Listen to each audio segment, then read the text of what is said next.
What's up, everyone? So Black Friday just wrapped up and I have to say it was absolutely wild. This year we ran a handful of Black Friday campaigns for producers selling kits, selling beats, plugins, and honestly this year we learned so much. Some things worked like magic while other things, let's just say, didn't go exactly as we had planned. But that is the beauty of campaigns like this. Every single sales campaign, every single launch, it teaches you something new. So with this video, it doesn't matter if you're a producer gearing up for your next big sale or you're just curious about what goes into a killer Black Friday campaign, we're gonna show you a lot in this video, so stick with me. Believe me when I tell you that this video breakdown is gonna save you a lot of time, stress, and money, so let's get into it. Also, by the way, if you want a free checklist of each step to follow for your own sales campaign, check the link below in the description. You can get it for free. Number one, good products make life easy. So let me start with something obvious but so important. The product is everything. If your product is fire, the marketing becomes so much easier, and I can't stress that enough. So for this example, let's take Spawn that was recently released by Sauceware and Lemonade.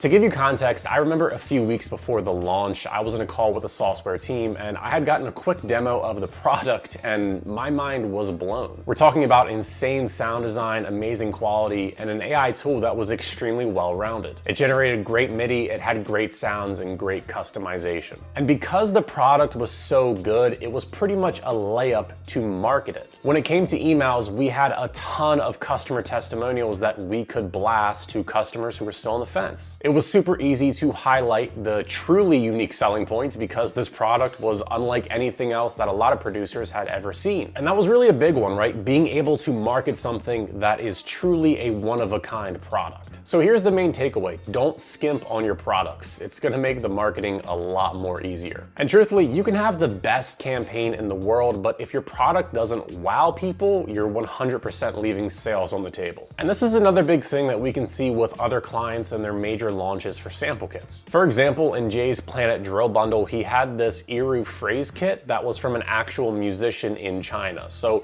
it gave us the ability to market this as completely unlike anything that you can get in a normal VST. So that's just another example of marketing ammo that can make a product stand out, is if there's something unique about it. And that's truly required these days, honestly. Number two, there's definitely gonna be a problem somewhere. Going back to Jay Cactus, let's talk about a moment when things didn't go exactly as planned. And to be fair, most of it went extremely well, except for just this one single part. So we wanted to make this Black Friday special by including a mystery kit with every single order. It was essentially a fun little surprise to encourage people to buy. But here is where things went wrong. A Shopify plugin that we used to do this accidentally marked the mystery kit as a physical product. That meant customers were getting hit with an unexpected shipping fees on a digital order. Yeah, that's not what you want. So we noticed the issue quickly, refunded all of the shipping fees, and sent out an email explaining the situation to everybody. But instead of just apologizing, we used it as an opportunity. See, that email that we sent out served as a reminder of the deal. Like,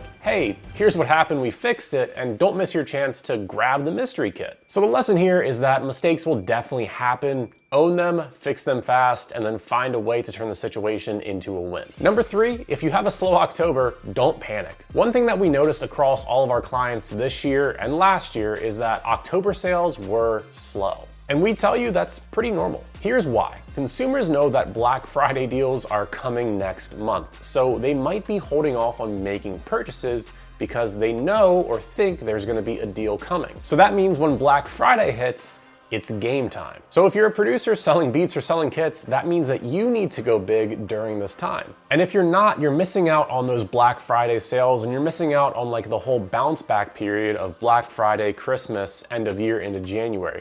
People are going into buying mode, so capitalize on it. And also just a quick sidebar here, if you want to get insights like this and more with templates and additional resources, join the Heat Academy below. Just last week, Robin and myself did a complete live event going over each of these things on a more in-depth level and answered questions from the community in a live event. So if you want to join a hybrid community platform offering music producers a blend of learning resources, expert guidance, industry insights, and networking opportunities, I'll leave a link below for you to join. Number 4, make your offer visible everywhere. One thing that we did across the board was making sure that the offer or offers were impossible to miss. The thing is, obviously, you know you're running an offer. But if someone lands on your website, is it clear that there is an offer or deal happening? For example, Lemonade has a sign-up form for the download of their Seed software, but right on that form, we mentioned the deal, which was 50% off an annual membership. Just that little reminder can turn casual sign-ups into actual paying customers. Not to mention, every website of a client had either a banner or complete design change to clearly indicate there was a sale going on. Now, also another little bonus strategy here is segmented emails. A segmented email is where we target a specific group of people based on some sort of information that we have about them. Let me give you an example. With Mantra, we ran a campaign a few weeks before where we asked people about their genre preferences. Because we knew Black Friday was coming up and we'd be sending out a lot more emails, we wanted to send more emails tailored to the person's genre. So something like hip hop beats just for you. So this simple personalization makes the emails feel more relevant and less spammy. Another segment could be non-customers, previous customers,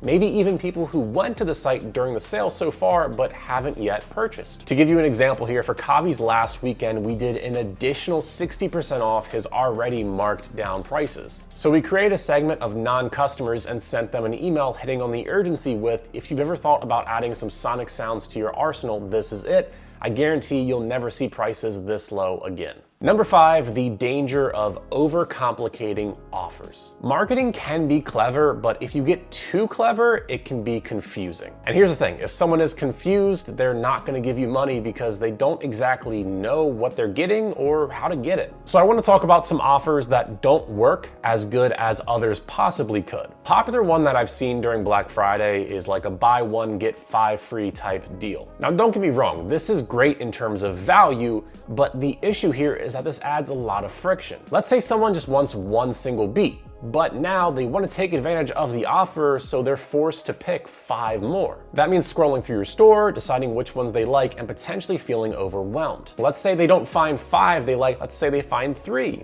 Well, they can't really take advantage of the offer, so they might just abandon the cart completely. So instead, just go for clean and simple offers like bundles, flat discounts, or exclusive deals that make the decision easy for the customer. Number 6, early planning equals big wins. Here is a not so fun truth. If you started to plan your Black Friday campaign in November, you were already behind. The campaigns we ran that performed the best were the ones that we started prepping in early October or even before that. That included syncing up ideas on offers, creating landing pages, and drafting emails well in advance. By planning ahead, that gave us a lot of time to fine-tune everything and execute at a high level without the last-minute stress. Trust me, it was still stressful, but it's a lot easier to make some final adjustments to a page or an email a few hours or a day before sending, rather than making everything from scratch the day of. Number 7, keep your campaign filled with what I call micro offers. This is a big one, because if every single email or piece of content you're just screaming, hey, 70% off everything over and over again, people are gonna tune out. Instead, switch it up. So start with your one big offer, like a 70% off site-wide discount, and then introduce new deals every few days, like bundles or exclusive bonuses. This is gonna keep your campaign a lot more exciting, and it's also gonna give people a reason to keep on coming back to the store and checking out the different things that you have to offer now. Also, it's a lot easier to then promote on social media or email because you have some new messaging to share with people. Number 8, Black Friday brings new customers, so try and take advantage of that. The one thing that really stood out to us this year was the surge in new customers. So I'll throw some screenshots on the screen right now of the percentage increase for some clients in terms of their new customers. And one strategy that really helped get these surges were having low barrier offers. So by introducing low barrier offers or just cheaper deals, we made it easier for customers to try something without a big commitment, so just a lower price tag. And here's the thing, if you have a good product, once you get them in your ecosystem and they enjoy what they bought, it's much easier to then sell them on higher ticket, more expensive products down the line because they trust the value that you give them. And number 9, balance the hype and urgency. Lastly, let's talk about the more emotional marketing side of Black Friday campaigns. It's all about creating the right balance of hype and urgency. At the start, you want to build excitement, sneak peeks, Teasers and early access or special limited time offers work great here. Then as the campaign processes and you're wrapping up, you want to shift more on the urgency. This is when you start getting into your last chance emails and overall FOMO, fear of missing out, driven messaging to push those final sales. Now I know a lot of producers might think, oh, that's kind of scummy or scammy.